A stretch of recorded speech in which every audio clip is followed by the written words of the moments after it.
একাদশ দ্বাদশ শ্রেণীর সরলরেখা অধ্যায়ের আজকে আমরা 11 এর 1 নম্বর অঙ্ক দেখার চেষ্টা করব। তোমাদের জেনে রাখি একটু যে আসলে এই 11 নম্বর অঙ্কে টোটাল 3টি অঙ্ক রয়েছে। 3টি অঙ্কের মধ্যে প্রথম দুইটি সালের, অর্থাৎ হচ্ছে 11 এর 1 এবং 2 নম্বর অঙ্ক হচ্ছে সালের, এবং বাকি 3 নম্বর অঙ্কটা কোনো সালে আসেনি। এই 3টা অঙ্কই একই নিয়মের অঙ্ক। আমি একটি অঙ্ক করে দিব, তোমরা বাকি 2টি অঙ্ক একা একাই করে নিবা। ওকে, তো 1 নম্বর অঙ্ক বলা আছে যে একটি সরলরেখা 1 2 এবং 3 4 বিন্দুগামী এবং xy ওই রেখার উপরস্থ একটি বিন্দু হলে দেখাও যে এত সমান সমান 0। তার মানে এখানে কিন্তু স্পষ্ট বলে দিচ্ছে যে একটা সরলরেখা এত এত বিন্দুগামী এবং xy ওই রেখার উপর আরেকটা বিন্দু। অর্থাৎ আমি যদি একটু চিত্রে আসি, যদি আমরা একটা রেখা লিখি, এই রেখাটার উপরস্থ একটা পয়েন্ট হচ্ছে 1 2 1,2, আর একটা পয়েন্ট হচ্ছে 3,4 এবং অন্য আর একটা পয়েন্ট হচ্ছে xy। যদি xy রেখাটা এই রেখার উপরস্থ আরেকটা পয়েন্ট হয়, তাহলে আমাদের প্রুফ করতে হবে বা আমাদের দেখাইতে হবে যে x - y + 1 = 0। অর্থাৎ এই কন্ডিশনটা অ্যাপ্লাই করে আমরা যে কোনো ভাবে এই ইকুয়েশনটা আমাদের নিয়ে আসতে হবে। এইটা হচ্ছে আমাদের কাজ। তোমরা দেখো, এখানে কিন্তু দেখলেই তোমরা বুঝতে পারো যে আসলে আমরা এই সমীকরণটা বিভিন্ন ভাবে আনতে পারি। 2 থেকে 3টা কন্ডিশন আমরা অ্যাপ্লাই করে নিয়ে আসতে পারি। প্রথম কথা হচ্ছে, এই 3টা পয়েন্টে যদি একই রেখার উপর অবস্থিত হয় তাহলে কি হবে?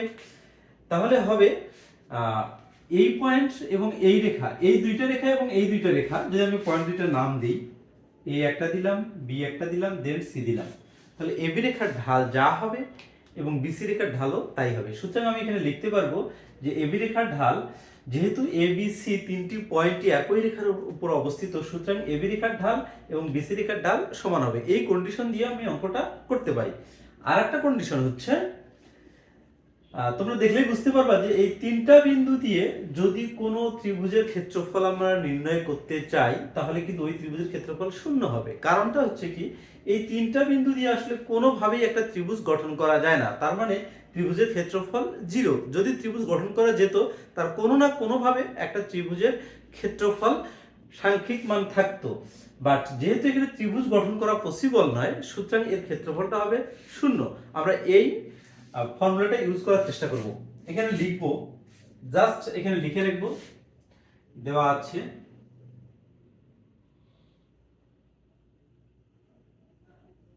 কি দেওয়া আছে, বিন্দুত্রয়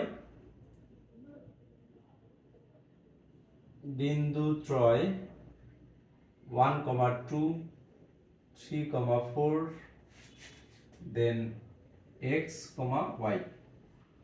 বিন্দু ত্রয় হচ্ছে এত এত এবং এত। অতএব আমরা এখানে লিখতে পারি, যেহেতু বিন্দু ত্রয় একই রেখার উপর অবস্থিত, একই রেখার উপর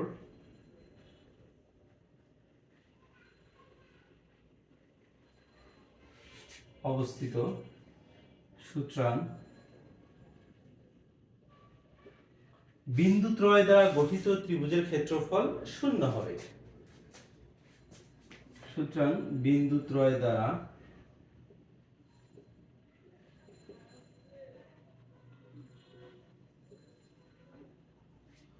গঠিত ত্রিভুজের ক্ষেত্রফল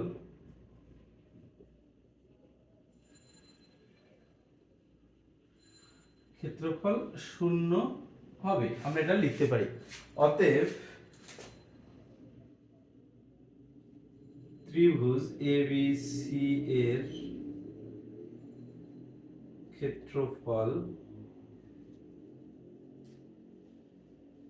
সমান সমান, এখানে হবে হাফ ইনটু কত কত আছে, 1,2 3 4 দেন x y। ত্রিভুজের ক্ষেত্রফল নির্ণয়ের যে ফর্মুলাটা আমরা শিখছি, এই ফর্মুলাটা আমরা এখানে ইউজ করব। এর ক্ষেত্রফলটা হবে 0। ওকে, এখন আমরা এই পার্টটুকু ক্যালকুলেশন করে নেব, জাস্ট আর কিছু না। তাহলে এখানে অবশ্যই বা লিখতে হবে, যেহেতু এখানে শূন্য চিহ্ন দেওয়া আছে, এখানে হাফ থাকবে আমাদের। দেন প্রথমে সাইন ইন করে নিব, এখানে প্লাস, এখানে মাইনাস, এখানে প্লাস, ম্যাট্রিক্সে আমরা এটা শিখে আসছি। সুতরাং ফার্স্ট কি 1 হবে, 1 হওয়ার পর এমন একটা ব্র্যাকেট হবে, দেন এখানে -2 হবে, আবার এমন হবে, দেন +1 হবে, এমন ব্র্যাকেট ওপেন, দেন ব্র্যাকেট ক্লোজ, এখানে সেকেন্ড ব্র্যাকেট ক্লোজ, এইখানে সেকেন্ড ব্র্যাকেট ক্লোজ, দেন এখানে আন্ডার, অর্থাৎ এই আন্ডারটা এখানে হবে। যদি আমরা এটা ক্যালকুলেশন করার চেষ্টা করি তাহলে কত আসে? ফার্স্টে যদি এখন আমি 1 নিব তখন এই বরাবর সারি এবং কলাম বাদ, অর্থাৎ এখানে হচ্ছে 4 - y, এখানে হবে 4 - y।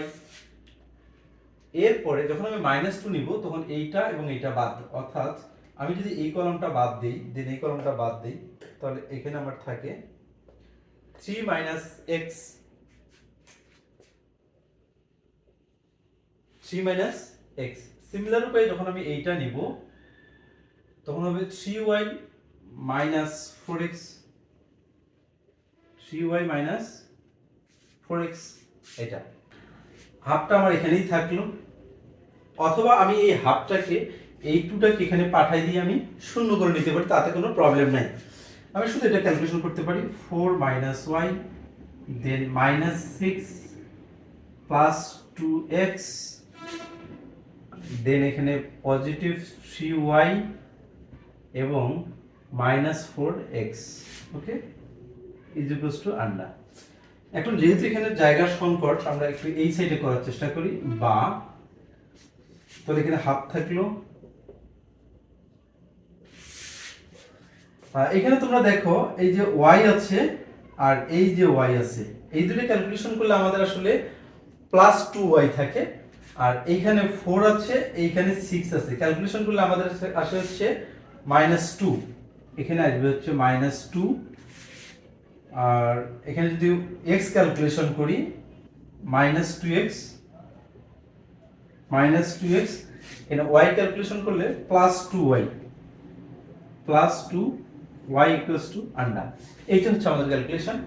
এরপরে যদি আমরা এখানে একটা কাজ করি, সেই কাজটা হচ্ছে কি, জাস্ট এখানে হাফ থাকলো, দেন আমি এখানে -2 কমন নিলাম, -2 যদি এখানে কমন নেই তাহলে এখানে থাকে শুধু 1, এখান থেকে -2 কমন গেলে এখানে থাকে হচ্ছে +x, দেন হচ্ছে -y is equals to under, এখানে সেকেন্ড ব্র্যাকেট ক্লোজ, ওকে। তার পরের লাইনে আমরা এখানে লিখতে পারি এখান থেকে, বা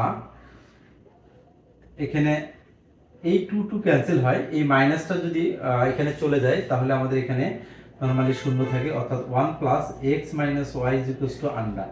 আমাদের কিন্তু 1 + x - y, অর্থাৎ এই সমীকরণটাই কিন্তু আসলে আমাদের প্রুফ করতে বলছে এখানে, আমরা কিন্তু তাই বের করছি, এখানে শুধু অতএব দিয়ে সাইজ করে নিব, x - y positive 1 equals to under.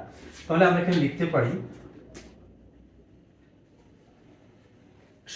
অর্থাৎ এখানে যা দেখাইতে বলেছে আমরা কিন্তু তাই এখানে এই লাইনে প্রুফ করে ফেলছি, অর্থাৎ হচ্ছে দেখিয়ে দিয়েছে।